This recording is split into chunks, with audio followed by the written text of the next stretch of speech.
Olá, eu sou o Alan e você está ouvindo mais uma reflexão da espiritualidade gentil. O texto que eu gostaria de utilizar para refletir com você está no livro de Isaías, capítulo 43, primeiro verso, que diz assim: Não temas, porque eu te remi, chamei-te pelo teu nome e tu és meu. Esse texto é lindo, mas há momentos em que a gente se perde de nós mesmos, né? Não porque a gente escolhe o esquecimento, mas porque a gente se sente esquecido. Pelas estruturas que nos atravessam, pelos traumas que a gente não sabe nomear, pelos lugares onde nunca fomos chamados pelo nome, apenas por números. Há feridas que não sangram, mas desfiguram. E a mais insidiosa delas talvez seja essa: ser tratado como um objeto, como uma estatística, como um caso, um desvio.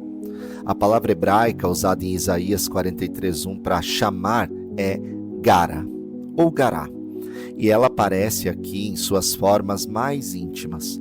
Não é um chamado genérico, mas é um chamado pessoal.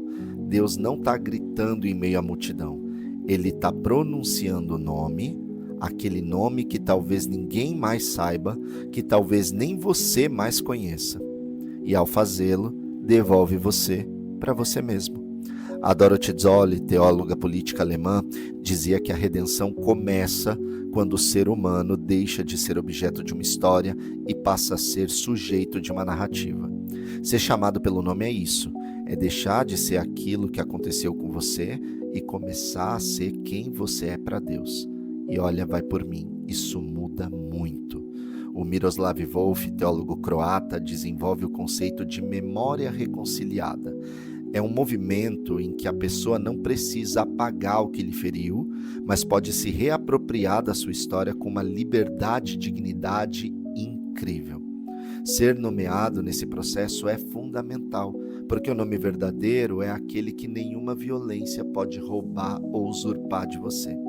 Talvez você, ao ouvir isso, carregue em si nomes que não escolheu e que não foram dados por você. Nomes que te foram atribuídos por desprezo, por rótulo, por sentença, nomes que não são seus na verdade, mas mesmo assim colaram.